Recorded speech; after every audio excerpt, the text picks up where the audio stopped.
à tous, c'est Sturi et bienvenue pour ce qui s'est passé numéro 2, WrestleMania Nuit 2, toujours, oui, produit en direct sur twitch.tv/Sturi316 pour des questions de planning pour que celui-ci reste fort. Merci d'avance pour votre compréhension à l'égard du format du Qu'est-ce qui s'est passé Nuit 1 et de ce Qu'est-ce qui s'est passé Nuit 2. J'essaierai de trouver une autre organisation l'année prochaine, à moins que j'en trouve pas du tout parce que maintenant j'ai envie d'aller à WrestleMania. Mais je vous aime. Merci pour le soutien, merci pour l'amour. On est parti. C'est la deuxième nuit de WrestleMania. Dans la nuit, justement, du dimanche 3 avril au lundi 4 avril, depuis le WWE Network et l'Etihad Stadium, avec, encore plus de monde. Allez, plus il y a de fous, plus on rit. On va mettre encore plus de monde. Même si, là, il y a eu quoi, 78 000. Ils vont l'annoncer, j'en parlerai après. Cette fois-ci, c'est Jesse James Daker qui nous fait son interprétation de l'hymne américain. Et la particularité, à l'inverse du précédent, qui était le promo package Mania, la nuit 1, la nuit 2, ça va être du On nous remonte Mania. Last Night WrestleMania Saturday, c'est-à-dire dès le clip d'entrée, ils nous ont mis les faits saillants de la première nuit. Et la vache, pour remplacer en fait tous les publicités qu'on n'a pas sur Peacock, on nous a remontré des extraits de match quasiment dans leur, je vais pas dire dans l'intégralité, mais des longs extraits de match entre chaque combat. Et il y avait un immense impact On nous remonte sur la lecture du show, qui était en effet pénible. Ça va à nouveau durer près de 4 heures, ils n'ont pas été à 4 heures pile. Et surtout, j'ai oublié d'en parler dans la nuit 1, et c'est une erreur terrible de ma part, j'en ai pas parlé, mince. Un combat avait sauté, un combat n'avait pas eu lieu, un combat a été repoussé à la nuit 2. C'est le combat qui mêlait Kofi Kingston, Xavier Woods, et censé affronter Ridge Holland, fils de François, Sheamus, accompagné de Butch. Maintenant vous êtes parés, on est parti, je vous rassure, il sera là. Mais qui? Butch. Toujours, bien entendu, Mark Wahlberg, pour nous dire, alors, t'as aimé la nuit 1? C'est la nuit 2. On va changer d'ambiance par rapport à la nuit 1, parce que bon, vous avez compris, la nuit 1, je l'ai particulièrement appréciée, je l'ai même adoré cette nuit 1. Pour la nuit 2, c'était différent, et je m'en vais vous dire en quoi et pourquoi. Triple H va ouvrir cette nuit 2, il va faire une longue entrée, les gens sont très contents de voir Hunter, parce qu'ils savent, ils se doutent pourquoi on voit Hunter. Hunter, il fait son entrée, il est ému, regarde le public, les mecs à Hunter sont ravis, bien entendu, parce que il est beau, il a son costard, il fait un câlin à Gable Steveson, parce qu'on force un petit peu avec Gable Steveson, je sais pas si vous avez remarqué, gros moment de communion avec le public, évidemment, parce qu'il va nous annoncer, il dit merci à tous, il dit welcome to WrestleMania, la manière de Vince, et puis il pose les bottes, voilà, au centre du ring, comme le dirait Rabbi, il a posé ses bottes, sa barbe, son nez et son sledgehammer, et puis il prend une retraite bien méritée, évidemment, pour les problèmes cardiaques qu'on l'a évoqué lors de l'avant-dernier SmackDown Recap. C'est comme ça, c'est ainsi. Chouette moment, c'était hyper intéressant, hyper cool d'avoir ouvert cet épisode avec ce moment précisément. Et il y a encore un plan derrière pour le dire. Il y a Gable Steveson qui est là, hein, attention. Gable, c'est lui, hein. C'est le projet. Le projet. Là maintenant, il n'y a pas de doute, c'est le projet. Triple Threat Tag Team match pour les championnats par équipe de Raw pour ouvrir cette deuxième nuit de WrestleMania. On est parti pour un combat qui durera 11 minutes 32, autant le dire tout. Ah, putain, c'est vrai. La CGI, là, ils ont craqué, ils ont mis la CGI du serpent, la Dorton, qui est déjà pas terrible, et ils ont rajouté un serpent avec une casquette pour Idol. Pour moi, ça, c'était un indice pour dire ils vont pas splitter, les mecs, parce que on n'a pas dépensé, on n'a pas mis tout le budget pour créer un deuxième serpent. Arcabro, ils arrivent, les claquettes, les oiseaux, ça change pas, ils ont pas fait d'originalité pour les oiseaux, c'est pas des oiseaux avec des chapeaux de cow-boy, j'étais triste, j'étais déçu. On nous remonte, parce que c'est On nous remonte Mania, pour les matchs un peu moins importants, j'ai l'impression, où on n'a pas construit des clips de feud totalement épiques et incroyables, on a le droit à un petit On nous remonte pendant les entrées. Super, hein, pour nous dire pourquoi les mecs s'affrontent. Alors, toujours un truc assez intéressant à l'approche de ce genre de match, donc Triple Threat Tag Team Match, ou comme 4-Way Tag Team Match, on en aura un peu plus tard d'ailleurs, c'est comment ça se déroule, quelles sont les règles, et là c'est 3 mecs en même temps. C'est ce qui est la règle que je trouve la plus logique, en réalité. L'action est plutôt cool dès le départ. Montez Ford qui saute à l'extérieur sur tout le monde. On a Chad Gable qui réussit également un moonsault vers l'extérieur sur absolument tout le monde qui est très très cool. Puis une phase de hit sur Riddle qui va bien entendu être le moment où le public va s'élever de plus en plus pour obtenir le relais décisif pour ce bon vieux Randy Orton. Une formule qui marche depuis tout le temps à Monday Night Raw. Quand Orton il arrive, il y a un gros ménage qui se fait. Montez Ford il en paye les pots cassés. Il s'est pris un power slam, il s'est pris la backdrop suplex sur la table des commentateurs. Derrière ça, chouette moment de communion également avec le public et avec Riddle, puisqu'ils vont faire ensemble le DDT assisté, des cordes, le public exulte, il y a, voilà, encore une fois, le plafond du AT&T Stadium qui se soulève parce que Orton est super over. Pourtant, ils vont se faire tirer à l'extérieur du ring. Chad Gable et Otis vont profiter pour briller un petit peu. Il y avoir un joli bulldog assisté. Petit clin d'œil aux Steiner qui ont été intronisés au Hall of Fame pour un compte de 2 malheureusement sur Montez-Ford. Angelo Dawkins, je trouve qu'il a pas mal brillé également dans ce combat. Il a même fait un repli vers l'extérieur. C'était totalement fou. Le blockbuster également était génial. La détente de Montez-Ford est vraiment fascinante. Ça aussi, c'est un des mouvements du match. Il voulait enchaîner sur son Frog Splash depuis la 3e corde. Et ben on n'en verra pas puisque Riddle a fait un springboard, cutter, incroyable, gros mouvement, grosse pop de la part du public. Derrière, Orton, il réceptionne Chad Gable qui voulait sauter, il faisait un tout droit. Voilà, il voulait sauter, on sait pas sur quoi. Mais bon, voilà, ça fait un beau RKO supplémentaire pour Randy Orton qui remporte la victoire. Et toujours, champion par équipe, Riddle-Orton. Avec 11 minutes 32 dans cette configuration-là, je trouvais que c'était un match ok, décent. Très bien, voilà. Qui a fait vibrer les gens, correct. Derrière, les Street Profits, eux, ils ont perdu le match. Ils en voulaient à mort au RK Bro les 2 dernières semaines, où ils n'hésitaient pas à les attaquer, à faire les bâtards et tout. Et là, ils ont perdu, ok. Et ils décident d'aller boire un coup avec tout le monde, et ils invitent qui? Gable Stevenson, viens boire un coup avec nous. Gable Stevenson, il vient, et l'autre, monsieur Chouche, là, Chad Gable, il est venu taper dans le verre, il fait « Et on va pas boire maintenant !» Puis Gable Stevenson, il a réglé ses problèmes avec Chad Gable. Alors, il peut y avoir qu'un seul Gable, sache-le. Lui a fait une belly to belly over the head suplex, apparemment. Je sais pas si vous l'avez compris, hein, mais Gable Stevenson, c'est un projet. Lui, là. Lui, pour WWE, c'est peut-être le futur Lesnar. Je suis pas convaincu. Je pense que c'est un super athlète. Surtout le catch à la WWE se repose pas uniquement sur des facultés physiques. Et le premier à qui il va être comparé, Gable Stevenson, bien évidemment Kurt Angle. Qui pour le coup, lui, a été un monstre à tout. Et j'ai vraiment envie d'insister à tous les niveaux. Même quand il boit un verre avec les autres, il n'a pas l'air d'être une star à côté des autres. C'est bizarre, c'est encore compliqué. Bobby Lashley contre Omos. Accident de voiture en vue, un car crash, bien évidemment. La curiosité, les 2 gros bonhommes là qui vont s'affronter. Et ben ça va durer 6 minutes 34, j'ai trouvé que c'était trop. C'était trop long pour ce que c'était au final et pour le payoff incroyable de ce combat. Omos, il va dominer le combat. Bobby Lashley, il fait rien au début. Hein. Il saute dans le vent, il fait que dalle. L'autre, il pose sa main sur sa tête, évidemment. Il fait « Ah, j'ai vu le Great Khali catcher », il s'est inspiré du Great Khali de ce fait. Et encore, le Great Khali, je trouve qu'il avait une présence qui était bien différente de celle d'Omos, quoi. Le Great Khali, il avait une gueule, il était effrayant.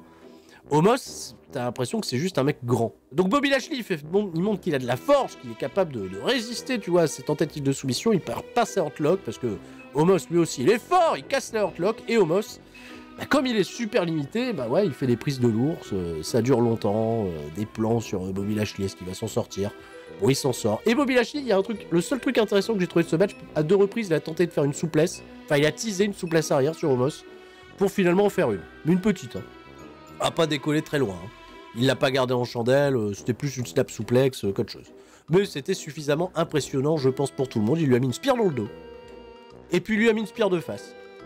Et puis il a gagné un 2-3. Voilà, victoire de Bobby Chou. Le projet, Omos! Peut-être toujours projet Bobby Chou. Là, je pense que Omos, il a jamais été écrit depuis le départ pour perdre au final contre Bobby Lashley. C'est un plan de secours, ça s'est senti dès le départ. Ah oui, putain, il y a eu le replay qui a été rediffusé de ça. À un moment, Omos, il porte Bobby Lashley, il la met dans le coin, et la tête de Bobby Chou, elle va heurter le poteau du ring. J'ai eu très peur. À claquer cette tête. Un très beau à claquer cette tête. Incroyable, mais j'ai eu peur. J'ai eu très peur. Pat McAfee, il a un combat ce soir, mais t'inquiète, il est là pour commenter. Et je pense qu'il veut pas louper la dinguerie qui arrive dans un instant. Johnny Knoxville contre Sami Zayn. Anything Goes match. Un joyeux bordel. Là aussi, pour le coup, c'est un incroyable accident de voiture, hein, comme on aime le dire dans le jargon. Un match qui va attirer notre curiosité. Jusqu'où va être poussé le côté débile de la chose. Et ben, on est parti, on va s'amuser, on va faire Sami Zayn et tout. Et Sami Zayn qui, tout de suite, installe le bail. Dès le départ, il va caser une big boot phénoménale dans la gueule de Johnny Knoxville. Voilà, bienvenue dans le catch, c'est comme ça que ça se passe. Et j'ai trouvé ça super. Alors, Johnny Knoxville, en plus de ça, le mec, il met pas la main pour se protéger. Il a pris le truc, mais de plein fouet, quoi. Sami Zayn, bien entendu, il va aller chercher de la hit. Il va aller provoquer les mecs du staff de Jackass qui sont au premier rang. Il va aller les chambrer. Derrière, Johnny Knoxville, il a le temps, tu vois, de récupérer. Et on est parti pour tous les gags. C'était Bibi et le Coyote ce soir. C'était fou. On a sorti, tu vois, le coup de... dans la gueule. Là, je le fais bien, l'extincteur, là. Bah comme c'est un match Anything Goes, Sami Zayn il s'est dit tiens on va aller chercher des petits objets qui étaient disséminés sous le ring, genre un panneau stop, voilà, une poubelle, une béquille, alors il s'amuse. Il va aussi à l'extérieur du ring, il trouve quoi? Une table avec des tapettes à souris. Ce qui est génial, c'est que Sami Zayn, en fait, quand il va chercher une table, il en sort déjà une normale, tu vois, de l'extérieur de sous le ring, qu'il met dans le ring. Et quand il veut prendre la deuxième, il se fait mal à la main, et puis il découvre en effet qu'il y a plein de tapettes à souris. Et là, il se tourne vers Johnny Knoxville qui est en train de vendre et il lui dit oh c'est toi qui as fait ça, c'est con parce que ça te fait encore plus mal. Johnny Knoxville il l'attendait voilà de pied ferme, il avait pris les 2 couvercles de poubelle et puis il a fait des cymbales avec la tête de Sami Zayn, c'était rigolo. Derrière il avait positionné la table mais c'est lui qui va passer à travers et forcément là l'Alf Nelson souplex à travers la table, l'explodeur à travers la table. C'était super violent parce que Johnny Knoxville il a pas le réflexe tu vois de bien rentrer la tête pour amortir avec le haut du dos et il arrivait là aussi claquer sa tête sur la table, c'était assez impressionnant. Derrière un de dégagement parce que Johnny Knoxville c'est quand même un tough son of a bitch et derrière il est prêt pour la Louva Kick. Sami Zayn, il y a ce spot qui est incroyable. Le mec je sais pas, il y avait un petit sac, il a sorti du sac c'est un truc qui fait je le fais bien ça aussi. Dans la gueule de Sami Zayn, paf! Distraction. Pendant ce temps-là, qu'est-ce qui se passe? Il y a Party Boy qui arrive, Party Boy, Chris Pony qui vient faire le con, qui est de la bande à Jackass. Il vient faire le con, il se fout à poil. Parce que c'est ça, Chris Pony se fout à poil devant Sami Zayn. Sami Zayn, il fait qu'est-ce qu'il fait lui? Il vient se frotter à moi, c'est dégueulasse. Les gens rigolaient, mais pas tous. S'il faut avoir la ref aussi de Chris Pony. D'ailleurs, il se fait casser la gueule, voilà, bien évidemment. Et Sami Zayn, il a perdu beaucoup de temps avec Chris Pony. De ce fait, il s'est fait prendre par un roll-up. 1-2, dégagement, bien heureusement. De ce fait, il va à l'extérieur du ring, il va aller chercher des armes. Et sous le ring, il y a qui? Il y a Weeman. Weeman de Jackass qui vient, qui porte des... Là, par contre, il y a une pop. Quand Weeman, il commence à enchaîner les droites sur Sami Zayn, qui le fout dans le ring. Et il y va de bon cœur, hein, parce que là, tu vois bien, c'est le point, il est fermé. Ça tape dans le beat de Sami Zayn. Qui doit se retenir de se marrer en disant putain tape pas trop fort frère, fais-moi plaisir. Il va dans le ring, André le Géant et Hulk Hogan, le body slam de Weeman, c'était super. Pour le coup c'était très cool. Tornado DDT de Johnny Knoxville qui aura appris au moins un move de catch et un de dégagement. Et là, Weeman et Johnny Knoxville ils ont sorti une machine pour mettre des coups de pied dans les couilles. Weeman il s'est pris un gros big boot de Sami Zayn dans la gueule, par contre il l'a bien vendu. Voilà, bam, dans ta tête. Derrière, il est monté sur la 3ème corde, il voulait faire un saut de la 3ème corde, et là, Johnny Knoxville, il a activé de la pyro, qui était derrière, et franchement, Sami Zayn, c'était Maman, j'ai raté l'avion pour lui ce soir, c'était Marvin dans Maman, j'ai raté l'avion. Il y avait plein de gags, plein de pièges, et il tombe dans tous les pièges, et c'est le méchant bête de tous les films. Je l'ai trouvé vraiment impressionnant dans ce registre-là, qui part dans le cinéma, Sami Zayn. Là, il est positionné, il s'est pris la boule de bowling dans les couilles, et Johnny Knoxville, c'est un joueur de bowling, hein. Parce que franchement, il a le swag terrible du lanceur de boules, avec la jambe qui repasse derrière l'autre, qui est légèrement pliée. Gros swag, donc de ce fait, la boule, elle a été lancée vraiment à pleine balle. Derrière, on a activé le mécanisme qui met un coup de pied dans les balls de Sami Zayn. Alors, il aurait mis un vrai coup de pied, ça aurait été peut-être plus efficace, mais non, on a le truc de Bip Bip et Coyote, donc t'inquiète, on fait ça. Derrière, course-poursuite. L'autre, il a chopé un taser. Vas-y, je vais t'attraper avec mon taser et tout. Sami Zayn, il s'enfuit. Bim! Il se prend une main géante. C'est un gag de Jackass. C'est super, les gens réagissent bien. Si on remet Sami Zayn dans le ring, on lui électrocute les couilles. Il le balance depuis l'extérieur, enfin depuis l'intérieur du ring vers l'extérieur. Il passe à travers la table, les tapettes à souris. Énorme bub de Sami Zayn. Derrière, les mecs, ils ont dit, on sait plus quoi foutre. On va chercher une tapette géante. C'est Alain Chabat qui produit. Monsieur n'est pas une tapette. Monsieur est commissaire de police. Incroyable. La cité de la peur, bien évidemment. Le mécanisme, il fonctionne pas. Normalement, il doit tirer sur une ficelle et le truc doit se plier sur Sami Zayn. Ça a pas fonctionné, frère. Il a dû le faire manuellement. Mais c'est pas grave. À partir de là, on s'en fout. 1, 2, 3. Victoire de Johnny Knoxville. Tout le cast de Jackass célèbre. Je pense que c'est une des rares fois où je vais pouvoir le balancer, mais dans le bon sens du terme. Bon Dieu de bordel. Ce match...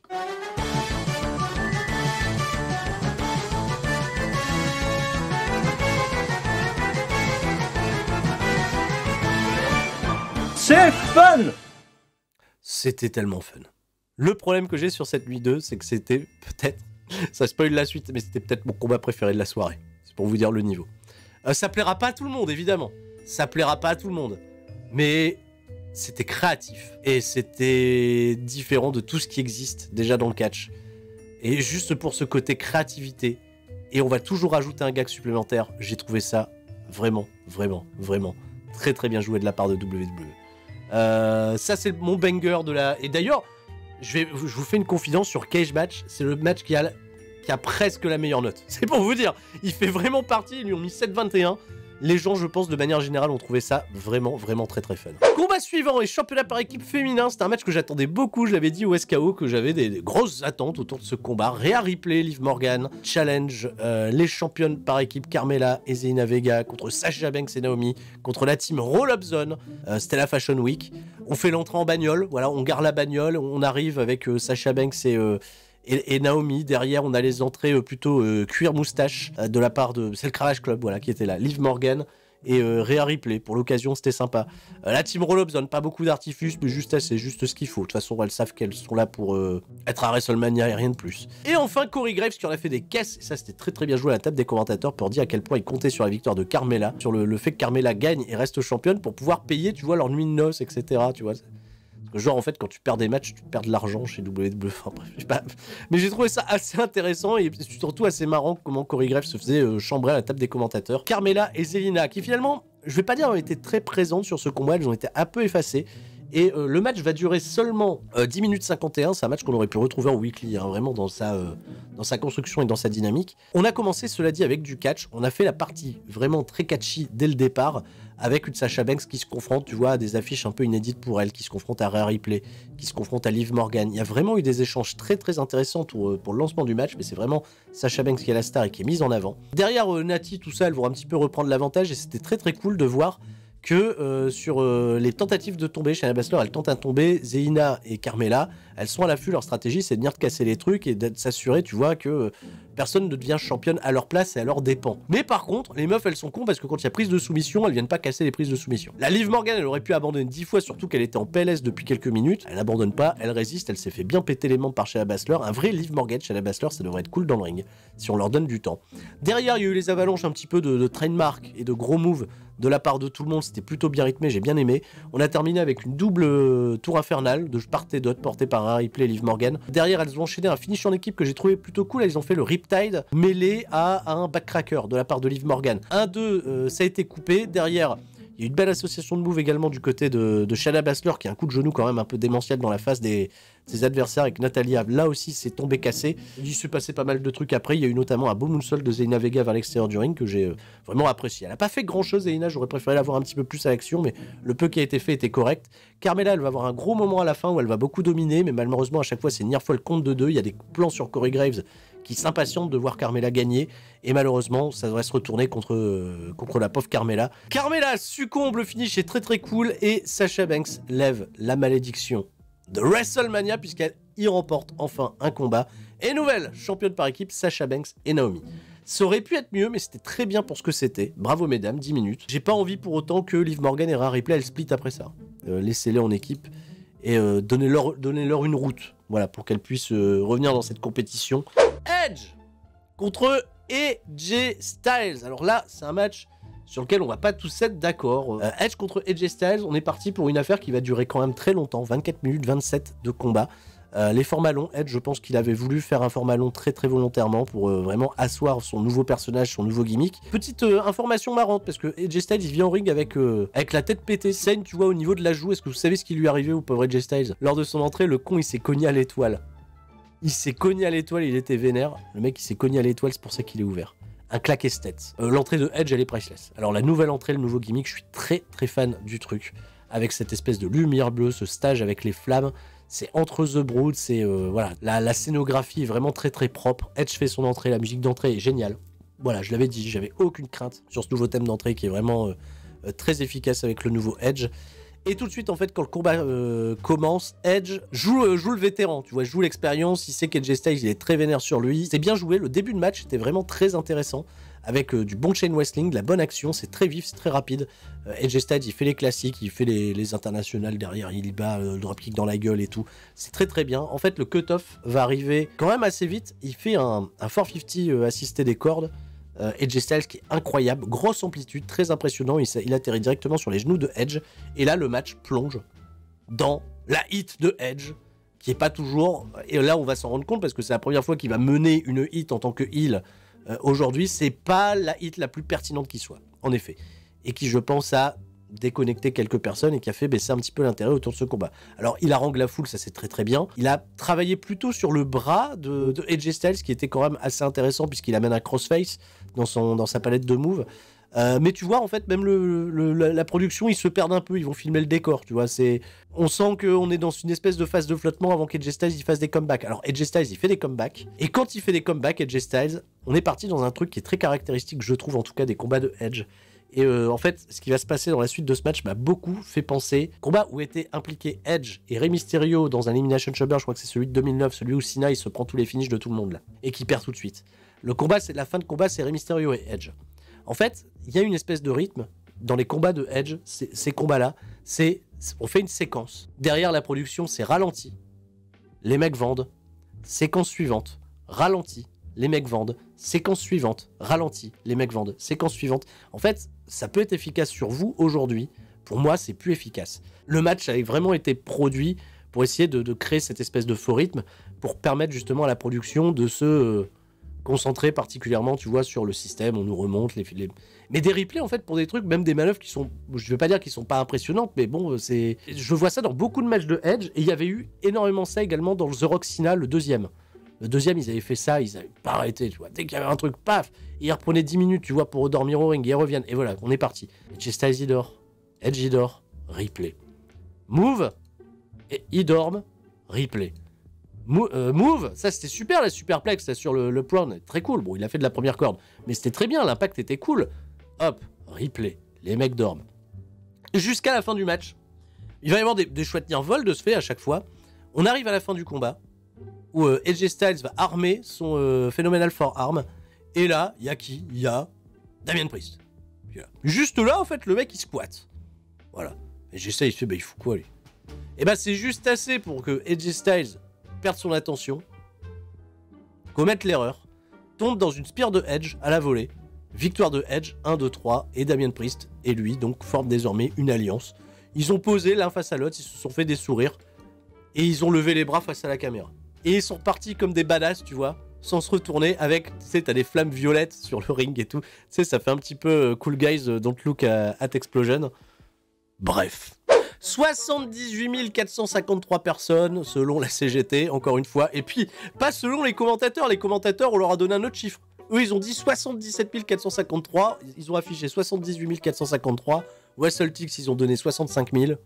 Bref. Kofi Kingston, Xavier Woods font face à Sheamus, Ridge Holland, fils de François, accompagné par Butch. Le mec, il est devant les autres, tu sens que c'est le plus vénère, là, le Butch. Kofi Kingston et Xavier Woods, ils font un bel hommage à Biggie. Ils portent la même tenue que Biggie, il avait, en fait, quand il est devenu champion du monde, donc le clin d'œil était sympa. Mais par contre, ouais, on n'avait pas le temps. On n'avait pas le temps, le combat va durer en tout et pour tout 1 minute 43. Dès que ça commence, il y a attaque, tu vois, de Sheamus et de Ridge Holland. Derrière, Kofi Kingston, il profite un petit peu de la confusion, il porte le Trouble in Paradise 1-2, il se fait tirer le pied par Sheamus. Et Sheamus, c'est rigolo parce que quand il attaque Kofi Kingston à l'extérieur du ring, et ben il est obligé de retenir Butch. Parce que Butch, en fait, il sait pas... Mais laisse-moi tranquille, tu vois, tu vas pas les taper, sinon on va se faire disqualifier et tout. Et à chaque fois, ils sont emmerdés. Ça va, ils ont compris quand même, Xavier Woods et Kofi Kingston, qu'il fallait taper sur Butch de Brun, là, qui casse les couilles. Tout de suite, il y a Butch. Il vient distraire l'arbitre, là, et puis voilà. Il y a le Brock Kick de Sheamus qui arrive dans la gueule du roi des bois. Le finish de Ridge Holland, fils de François. 1, 2, 3. Victoire de Sheamus et de Ridge Holland. Alors, tu vas pas me dire qu'on pouvait pas mettre ça dans la nuit 1, il n'y avait pas la place. Mais voilà, quoi. Et puis derrière, mais qu'est-ce qu'il fait, la Butch? Ils ont pas su le retenir. Voilà. En fait, lui, il a été divertissant pendant tout le truc. La cérémonie du Hall of Fame, bien entendu, on fait un petit rappel sur ce qui s'est passé. On nous remonte Mania, donc c'est... Ah! Ah, j'en peux plus de cette CGI, là. Bon, l'Undertaker, ils l'ont refait plus longtemps. Il est venu, il a dit bonjour plus longtemps, voilà. Et maintenant, Undertaker, vous l'avez vu hier, Undertaker. Mais là, il a levé le bras à la fin. Il a levé le bras. Bon, ça va, un moment de communion, tout ça. On perd du temps, on fait une petite coupure. Et puis on se prépare, parce que là, il y a un autre combat important. Et putain, la vache, ça va durer longtemps. On est parti. Pat McAfee contre Austin Theory. Comme on s'en doutait, Vince McMahon va être impliqué. Et pas qu'un peu. Alors le vieil homme au loin, il vient. Le vieil homme au loin, voilà, très bien. Très bien, c'est Michael Cole, il devait être content parce qu'il devait pas l'avoir dans les oreilles à ce moment-là, tu vois. Vince McMahon, il arrive et il fait « Bon, allez, j'aimerais vous présenter un futur champion universal. » Bah nous spoil pas, on sait que c'est toi qui décides. Futur champion universal, Austin Theory. Hop, Austin Theory, il arrive, il fait un selfie avec Vince McMahon, voilà, il se prend de la hit, évidemment, il y a de la hit. Et Pat McAfee, ils ont acheté les droits de White Strap, Seven Nation Army. Donc il rentre et tous les gens ils font popolo popopo. Moi je trouve que c'est brillant pour impliquer le public, c'est un thème qui est génial, parce que évidemment que les gens vont chanter, et vont chanter pendant le match, et que Pat McAfee il va être identifié à ce thème-là, et que pour l'ambiance à WrestleMania c'est totalement délirant, et tant qu'à faire, bah autant rendre le truc délirant et mettre les artifices qu'il faut. C'est juste que moi, par association, ce thème désormais dans ma tête, c'est Prince Zephy à la VS, qui est une structure en France qui est très populaire, avec du catch populaire. Et j'en peux plus. Bravo Pat McAfee. Vous pouvez faire votre entrée. Vince McMahon il est content, il fait alors on a dépensé l'argent là, avec les filles qui font la danse et tout. Là, Pat McAfee dès le début du combat, lui il prend l'avantage. Au plus grand plaisir du public et ça y va, et vas-y qu'on tape des Standing Hurricane Rana qui est incroyable, super détente, Austin Theory le vend bien derrière, incroyable. L'avantage il se permet même d'aller commenter, tu vois son match et tout, et il y a des réactions à chaque fois de Pat McAfee reprend l'avantage. Le mec il va claquer une Swanton bombe. Il a rentré la tête au tout dernier moment. Et ça fait plaisir à Vince qui a fait ah oui il perd du temps là. Et Austin Theory, qu'est-ce qu'il fait? Bah, il fait exactement comme Pat McAfee, il va perdre du temps sur la troisième corde pour faire les yeux doux à Vince. Il se fait surprendre, il y a une tentative de superplex de la part de Pat McAfee qui a grimpé. Il se fait repousser le mec standing moonsault, exactement le même spot à NXT qui avait super bien fonctionné. Il fait un saut, tu vois, direct sur la troisième corde, à la Shelton Benjamin. Et il enchaîne la superplex. Super, et d'ailleurs, superposition des bras, tu vois, de Pat McAfee qui passe les bras au-dessus d'Austin Theory, qui le réceptionne très très bien en fait pour assurer sa stabilité. Donc ça c'est les mecs en fait qui s'aident, qui s'entraident pour faire les trucs. La suspension d'incrédulité ne reste pas forte, mais j'aime bien voir ça, j'aime bien voir que les mecs sont quand même un peu complices et font tout pour œuvrer dans le même sens, tirent dans le même but pour le sens du spectacle, et je trouve ça toujours aussi passionnant. Derrière la superplex elle est magnifique, 1-2, dégagement. La near fall est très très cool d'ailleurs, le public réagit très très bien. Il va tenter le punt Pat McAfee, le punt est esquivé.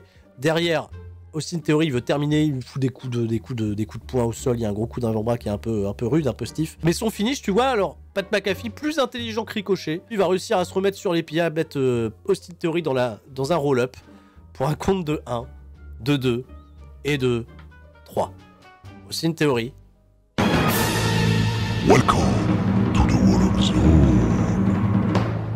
Victoire de Pat McAfee. Ça a duré 9 minutes 37, c'était efficace du début à la fin. Aucun problème. C'est plutôt l'aftermatch qui va s'avérer être un peu étonnant. Un peu même très très étonnant. Parce que Austin Theory il est dégoûté, évidemment, bah qu'est-ce qu'on fait? On va envoyer Vince McMahon qui va lui dire bah alors, je vais pas te battre ou quoi? Et Pat McAfee il va se chauffer, il va dire à Vince ah bah vas-y, viens faire mieux dans le ring et tout. Et Vince il se chauffe. Vince il a un sourire, il commence à enlever la veste, bon finalement il la remet. Bon si, il enlève quand même. Il enlève tout. Il enlève le regard de Vince. Quand il commence à enlever les trucs, 77 ans le brouille, il enlève la cravate, il pose, il se dessape, il va face à Pat McAfee, on est prêt pour le match, et le match. En revanche, c'est ça qui est chiant parce que Pat McAfee, tu viens de le voir super combatif contre Austin Theory, avant que la cloche ne sonne, Austin Theory, il attaque dans le dos Pat McAfee. Je fais ok, ça va donner un élément pour raconter une histoire, mais attention les mecs, vous me faites flipper. Et Vince, en fait, il fait un truc que j'ai trouvé ouf. Il va laisser Pat McAfee revenir à lui avant de débuter le combat. Pat McAfee, il fait un tout droit, il s'effondre dans la corde à linge de Vince. Ah, le mec se relève, il arrête de vendre, nouvelle phase de combat, il va faire exactement la même. Il va reprendre une corde à linge. Et Vince McMahon, il l'envoie dans le coin. En fait, Vince McMahon, genre, c'est le boss final du game. Pat McAfee, il l'a vendu comme si c'était le boss final du game. Derrière, ouais, il y avait un autre moment où il était face à lui. Austin Theory, dans le dos de l'arbitre, il a tiré Pat McAfee, il lui a fait un petit coucougnette au poteau. Il a été chercher un ballon, il l'a donné à Vince. Il y a un ballon. Il a fait style, puis bah, je vais tirer dans le ballon pour le public. Non, je tire pas. Il a fait de chaque côté, le mec, il s'est dit, bon, vas-y, non, je le fais pas. Et puis, non, je vais plutôt tirer dans Pat McAfee directement. Tirer dans Pat McAfee. 1, 2, 3. 1, 2, 3. Victoire de Vince McMahon qui obtient ici sa première victoire à WrestleMania. Je sais pas quoi dire. Si, je sais quoi dire en réalité.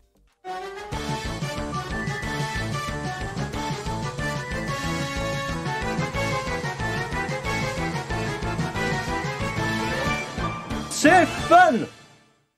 En fait, tu vois tous les faits qu'il y a eu avec Steve Austin la veille, où je me dis, bon, tu vois, on peut faire des dingueries, c'est bien écrit tout ça. J'ai l'impression vraiment que l'angle entre Pat McAfee et Vince McMahon a vraiment été écrit avec le cul. Ça a vraiment été écrit de manière totalement terrible. Alors derrière, il y a Austin Theory. Austin Theory, il vient taper des poses, il monte sur les cordes, il célèbre avec Vince McMahon.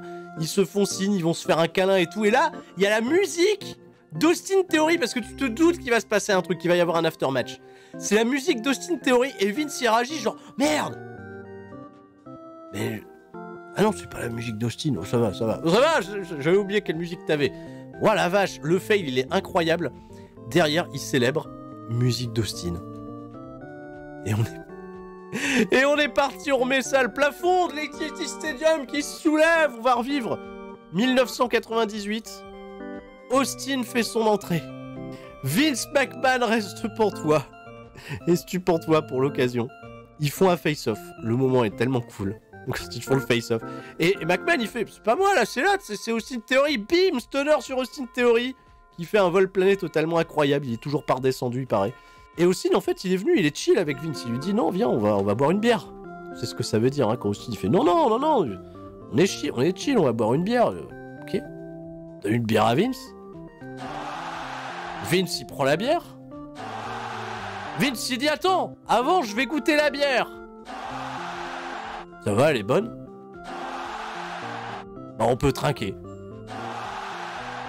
Ils boivent tous les deux la bière. Sauf que Austin, il met le coup de pied. Vince, il recule en arrière, le con. Vince, il recule en arrière, il perd l'équilibre. Mais non, mais reviens, je dois finir le stunner. Stunner, il est catastrophique. C'est le pire stunner de l'histoire. Mais derrière, Austin, il est mort de rire. Il en peut plus, Austin. Il se roule par terre. Il va chercher ses bières. Il sait qu'il vient de faire un stunner horrible, mais il en a rien à foutre tellement c'est fun.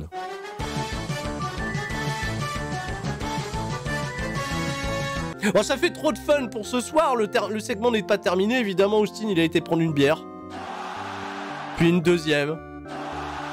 Il a invité Pat McAfee en boire une. Pat McAfee, il est content parce que c'est un fan d'Austin, donc il a bu une bière avec Austin. Et puis il a pris un stunner. Et puis Austin, il a encore éclaté des bières et puis il est rentré chez lui. La vache. Quel moment. Ça a duré longtemps tout ça, la vache. Qu'est-ce que ça a duré longtemps. Le plus gros WrestleMania, the biggest WrestleMania match of all time. En effet, il a l'enjeu peut-être le plus intéressant de l'histoire de WrestleMania. C'est le plus gros enjeu. La CGI, j'en peux plus. La CGI de Roman Reigns, elle est vraiment pas jolie. J'en peux plus. Et là, ils se sont dit, bah tiens, Roman Reigns, il va faire son entrée. Derrière, qu'est-ce qu'on fait? On va mettre des feux d'artifice dans le stade. Et on va mettre la CGI à l'extérieur du stade. La CGI à la con, là, ils ont mis Roman Reigns comme ça, là, à l'extérieur du stade. Arrêtez. Arrêtez. Sinon, je sais qui j'appelle. WrestleMania. Acknowledge me. Bon, on s'en doutait. Brock Lesnar, il arrive, champion du peuple. Limite, il serait venu sur une fanfare, ça aurait été tout aussi bien. Il fait un gros tavu dans la gueule de Roman Reigns. Paul Heyman, il fait la présentation de Roman Reigns et il prend le micro de Mike Robb, fait, je vais le présenter moi-même. Il s'échange d'ailleurs des regards un peu amusants avec Brock Lesnar qui se marre pendant ça. Je sais pas si Brock Lesnar il était sérieux ou s'il corpsait, bref. Derrière Brock Lesnar, il fait lui-même sa propre présentation, il plaque le micro. C'était un peu rigolo. On a présenté les deux ceintures. Là, en effet, il y a eu un moment où on s'est dit, tiens, allez, c'est parti. Plus grand WrestleMania, le main event de WrestleMania de l'histoire, il va se passer des dingueries. Brock Lesnar domine la première partie. C'était un peu évident. Roman Reigns, il fait pas grand chose, il prend 2-3 souplesses arrière, belly to belly over the head. Il va à l'extérieur, Brock Lesnar, il pose son attention sur Paul Heyman. Et je suis devenu, je pense, c'est un peu triste, totalement insensible au spear à travers les barricades. Parce que depuis le fameux SummerSlam, là où ils ont fait le Fatal 4-Way, là où ils arrêtaient pas dans... On le voit tout le temps, ce spot. Et j'en peux plus. Bref, donc de ce fait... Le schéma s'inverse, Brock Lesnar remonte au compte de 9, Roman Reigns arme une nouvelle spear, 1-2, dégagement, évidemment, c'est WrestleMania. Derrière, il met un Superman Punch, il en met un deuxième, il est prêt à en mettre un troisième, il se fait contrer, hop, on est parti de German Suplex numéro 1, numéro 2, numéro 3, numéro 4. Ils ont un peu teasé, voilà, le F5, il a d'abord été repoussé, puis il l'a repris en F5, il porte le F5, 1-2, dégagement. Un partout, la balle au centre. Un partout, la balle au centre. Jusqu'à présent, c'est, j'ai envie de dire, le schéma classique d'un bon Roman Reigns contre Brock Lesnar. Enfin, j'ai osé dire un bon Roman Reigns contre Brock Lesnar. Il n'y a rien de nouveau. Que ce soit dans le schéma où l'un est babyface, l'autre est heel, là, c'est tous les matchs, c'est pareil. Jusqu'à maintenant, c'est pareil. Bon, je me suis dit, ils vont peut-être être créatifs à un moment donné. Donc Brock Lesnar, voilà, il est devenu cool. Pareil, il paraît qu'il est cool. Et ben, il est cool, mais il va prendre une spire, et l'arbitre il est coincé dans son dos. Ref bump. Le ref bump, ce qui va suivre le ref bump, le même ref bump que l'Arabie Saoudite. Un coup bas, prendre la ceinture, coup de ceinture, mais derrière l'arbitre un 2 dégagement. Et il va retenter une spire. Et Brock Lesnar, il prend la spire, mais il va garder le bras. Et il fait la Kimura. Super bien amené, la gueule de Lesnar est géniale. Un petit peu perdu de vue la Kimura, c'était le spot le plus original du match. Et Roman Reigns galère de galère, hein, parce qu'il veut aller chercher la corde et c'est Paul Heyman qui va pousser la corde pour que le mec l'attrape. Ça on l'avait bien capté déjà en live sur le replay, j'ai pris l'image du replay. Avant de parler de ce qui peut en effet nous intéresser ici présentement, sur ce match qui va être, j'ai eu l'impression, drastiquement écourté, il va y avoir ce moment de flottement. Paul Heyman essaye de motiver Roman Reigns. Tu peux pas abandonner mon chef tribal, il faut que tu restes fort, on croit en toi, tout le monde croit en toi, tu vas réussir, tu vas t'en sortir. Et pendant ce temps-là, Roman Reigns il est en train de dire mon épaule, elle est out, elle est sortie. Est-ce que c'est vrai? Est-ce qu'il est kayfabe injuré? Est-ce qu'il est... voilà. Alors on voit en effet qu'il a une espèce de grosseur derrière le bras qui est particulièrement gênante, mais ça c'est pas une épaule démise. Ça c'est une déchirure au niveau du triceps, qu'il a probablement... Les images elles ont un peu popé, ça ressemblait plus à une déchirure du triceps, à mon sens, après je suis pas médecin. Parce que derrière ça en fait, Roman Reigns il chuchote, je me suis dit comment ils vont communiquer sur la fin du combat. Roman Reigns il a juste le temps de chuchoter un truc dans l'oreille de Brock Lesnar pour lui dire frère je crois qu'on est courte. Donc tentative de F5 contrée, l'aspire 1, 2, 3, victoire de Roman Reigns, toujours champion du monde. Enfin toujours, et même champion désormais unifié. C'est regrettable de se faire... Donc je peux, à titre perso, jusqu'à la Kimura, le match ressemblait à beaucoup de matchs qu'on avait vu entre Roman Reigns et Brock Lesnar. Ça sera peut-être jamais en fait ce qui était convenu à la base. Le match aurait peut-être pu être meilleur que tous ceux qu'ils ont fait précédemment. Et malheureusement, on va s'arrêter là un peu tristement. Est-ce que c'était la direction? Est-ce que ça l'était pas? J'en sais rien. Roman Reigns, il galère même à porter la deuxième ceinture. Et ça, c'est quand même un peu inquiétant. Parce que là, le bras, son bras gauche, là, il a du mal à le lever. Il fait un effort surhumain pour le lever avec l'autre, d'ailleurs, quand il porte les ceintures.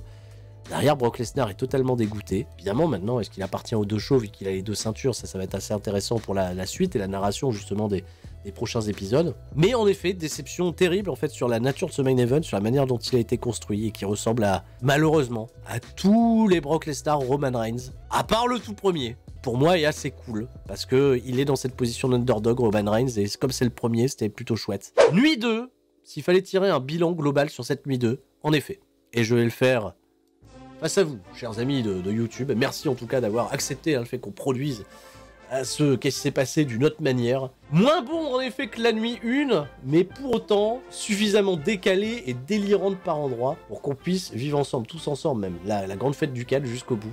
Je retiens quand même ce match incroyable entre Johnny Knoxville et Sami Zayn qui m'a beaucoup fait rire. Déception pour le main event, j'avais peut-être plus d'attentes comme on en avait peut-être tous sur le Edge et AJ Styles qui reste solide cela dit avec une formule en effet qui est peut-être déjà beaucoup vue. On se retrouve très vite pour l'Euro Recap qui reviendra dans son format habituel. J'espère que vous avez kiffé cette grande fête du catch et tout le monde reste fort et vous les premiers je l'espère. C'était Sturi, merci à tous, ciao, bye bye.